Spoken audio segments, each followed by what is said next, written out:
नमस्कार, मैं नेहरू महाविद्यालय की बीए द्वितीय वर्ष की छात्रा ऋतम्बरा भारती। मैं आज आप सभी के सामने जिस टॉपिक पर बात कर रही हूँ वह है राष्ट्र निर्माण में युवाओं की भूमिका, जिसमें हम सर्वप्रथम राष्ट्र की अर्थ पर चर्चा करते हैं। राष्ट्र वह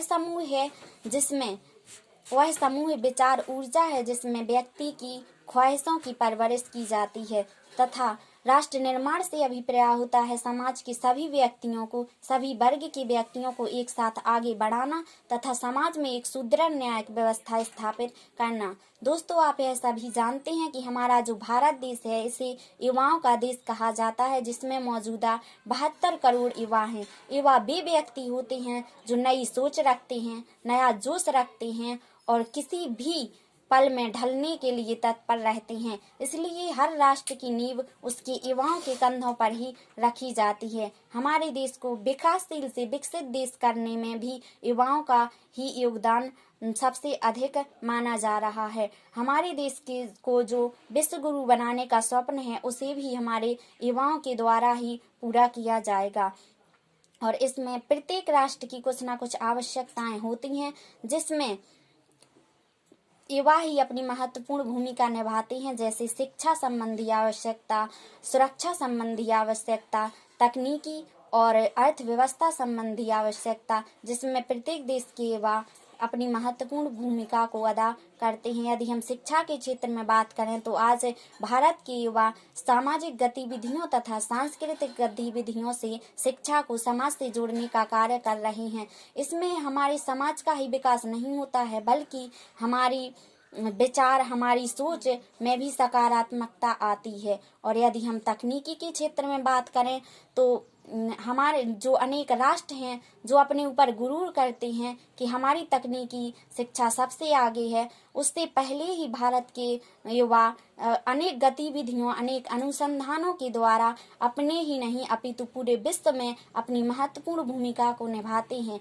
और यदि हम सुरक्षा की दृष्टि से बात करें तो हमारे जो भारत के युवा हैं, महान युवाओं ने अपनी माँ भारती की सुरक्षा के खातिर अपने प्राणों को हंसते हंसते न्यौछावर कर दिया, जिसमें भगत सिंह, राजगुरु, सुखदेव, स्वामी विवेकानंद जैसे अनेक महापुरुषों के नाम आते हैं।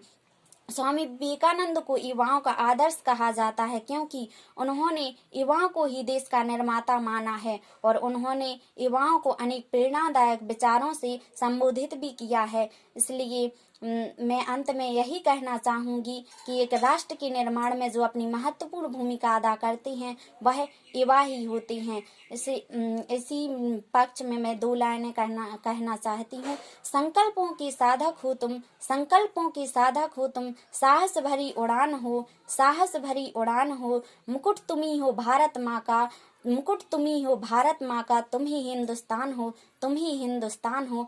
इसी के बाद में अपनी 2 पंक्तियां रखना चाहती हूँ। मैं भी यही प्रार्थना करती हूँ कि हमारे देश का प्रत्येक व्यक्ति स्वामी विवेकानंद जैसे महान पुरुष, महान युवा पुरुष के रूप में उभर के आए और भारत में भी विवेकानंद जैसे अनेक महापुरुष हो जाएं। इसी पर मैं 2 पंक्तियां बोल रही हूँ। कथानक व्याकरण समझे तो सुरभित छंद हो जाए, कथानक व्याकरण समझे तो सुरभित छंद हो जाए। हमारे देश में फिर से सुखद मकरंद हो जाए, हमारे देश में फिर से सुखद मकरंद हो जाए। मेरे ईश्वर मेरे दाता एक कहना है इस बेटी का, युवा पीढ़ी संभल करके विवेकानंद हो जाए, युवा पीढ़ी संभल करके विवेकानंद हो जाए। इसी के साथ मैं अपनी वाणी को विराम देती हूँ। जय हिंद, जय भारत।